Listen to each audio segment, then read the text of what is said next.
Je vous remercie déjà de m'avoir convié à votre périple des 24 heures. C'est vrai que c'est très matinal, il faut avoir beaucoup de volonté aussi, mais c'est avec vraiment beaucoup de plaisir que je suis venu ici aujourd'hui pour vous présenter effectivement cette nouvelle technologie. Alors, on va revenir sur des choses un peu plus philosophiques qui sont la lumière. La lumière est un élément essentiel de notre vie.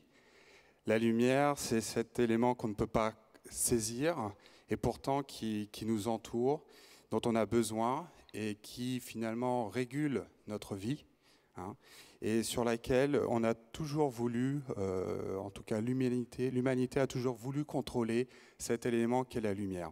Et depuis l'aube des temps, avec le feu au niveau de la préhistoire, ou bien après avec Edison lorsqu'il a fait la première ampoule.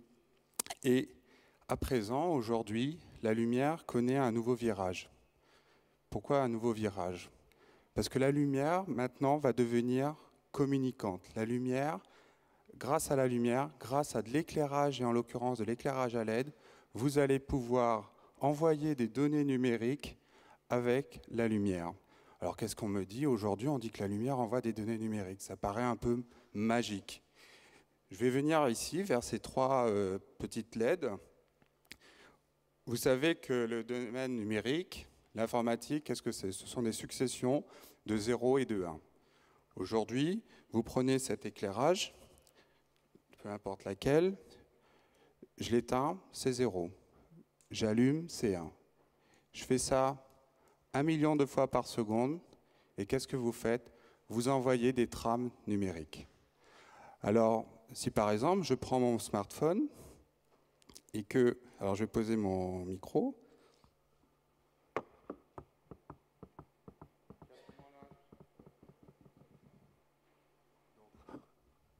J'active, je ne sais pas si tout le monde va voir. Voilà.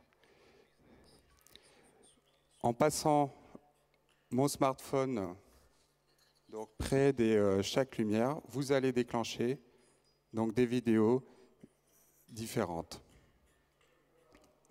D'accord? Oui. Attendez. Et donc,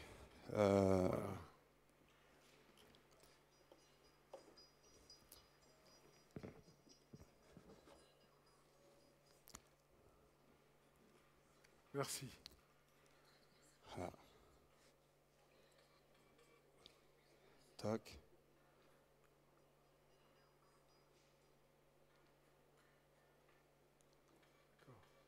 D'accord? D'accord. D'accord, oui. Voilà. Merci.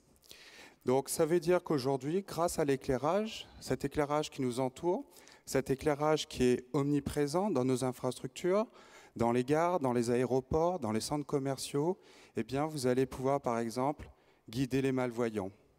Vous allez pouvoir guider un malvoyant depuis l'entrée d'une gare jusqu'à son siège dans un TGV. D'accord? Vous allez pouvoir écouter de la vidéo, regarder de la vidéo, écouter de la musique. Vous allez pouvoir faire de l'Internet chez vous grâce à votre éclairage.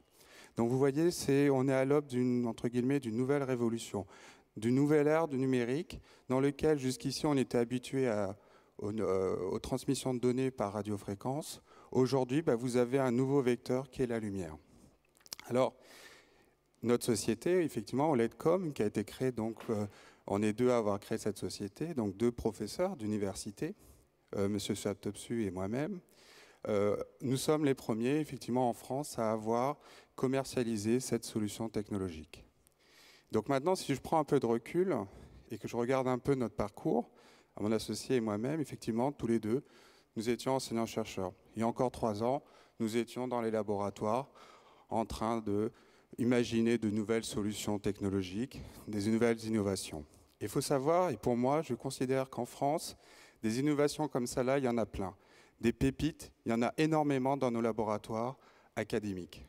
La question, c'est comment faire pour que ces pépites sortent de ce laboratoire et aillent vers vous, puissent devenir des produits, puissent être commercialisés. Et là, effectivement, il y a, je dirais, il faut beaucoup de volonté, de passion pour y arriver et avoir un certain état d'esprit. Parce qu'effectivement, tout le monde, tout enseignant-chercheur, tout chercheur n'est pas destiné à passer d'un laboratoire vers le monde de l'entrepreneuriat. Et il est important qu'effectivement notre nation nous aide tous ces chercheurs, pour ceux qui veulent aller vers le monde de l'entrepreneuriat, à arriver à trouver le bon chemin. Et c'est là où effectivement tout est là la difficulté. Mais bon, après, lorsqu'on est passionné, lorsque l'on a envie, on peut y arriver. En tout cas, pour le moment, on y arrive. Et effectivement, cette société, c'est un peu comme notre bébé, c'est-à-dire que on l'a fait naître, on l'a fait grandir, on doit lui donner une ligne de vie, on doit lui donner, assez de force, et donc du coup, et là, eh bien, c'est vraiment toute la passion qui va permettre de faire tout ça. Et aujourd'hui, il est vrai que, au final, sans innovation, à mon sens, un pays, une nation n'y arrivera pas, parce qu'il faut trouver des nouveaux relais de croissance. Et au final, dans une société, c'est de la même façon aussi. On a besoin de relais de croissance dans une société pour qu'elle puisse grandir. Un pays, c'est la même chose. Et ces relais de croissance, à mon sens, c'est l'innovation qui va les apporter. Et donc, il est important, et je le répète, qu'effectivement, notre pays, aide justement toutes ces volontés pour arriver justement à créer de nouveaux services, de nouvelles idées, etc. Et à pousser ces pépites, donc sortir des laboratoires et puis après aller vers le monde de l'entrepreneuriat, vers un produit final. Parce qu'il est vrai qu'aujourd'hui, si je regarde un peu rétrospectivement, on avait une idée. Cette idée, il faut la sortir du laboratoire et ça ne suffit pas. Il faut trouver, je dirais, des usages.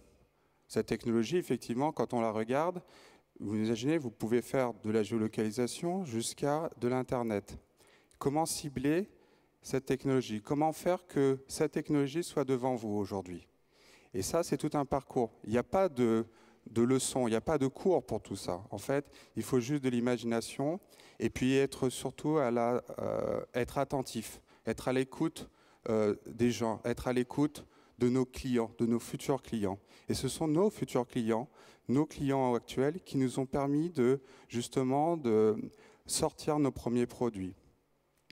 Et effectivement, aujourd'hui, on voit qu'il y aura 2 applications majeures sur cette technologie.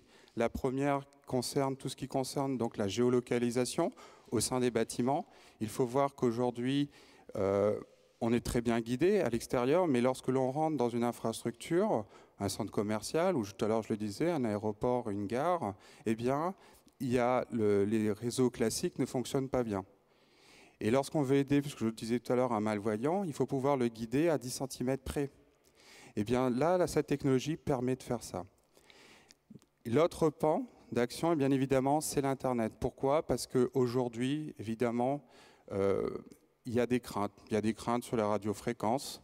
Et donc, du coup, il y a beaucoup de gens qui deviennent aussi électrosensibles à toutes ces radiofréquences. Et donc, du coup, cette technologie peut être une alternative.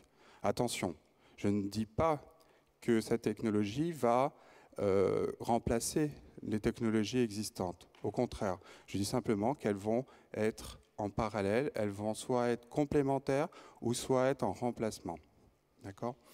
Mais, en tout cas, et d'ailleurs, demain, justement, la 5G, le 6G, on pourra imaginer que les 6G, ce sont des solutions hybrides, RF et par exemple maintenant avec la lumière. Et donc, ce qui est passionnant pour nous, c'est qu'aujourd'hui, on a l'impression de vivre justement une nouvelle ère, cette aventure qui est la création de cette société et ensuite de promouvoir cette technologie, c'est d'avoir l'impression en tout cas de vivre cette nouvelle ère numérique dans laquelle on va associer finalement l'éclairage au monde du data. Et ça, voilà, c'est quelque chose effectivement pour nous qui est très passionnant et qui nous motive tous les jours à se lever très tôt le matin pour vous la présenter aujourd'hui. Et même après tous les soirs à finir très tard justement pour continuer à développer ça. Je vous remercie.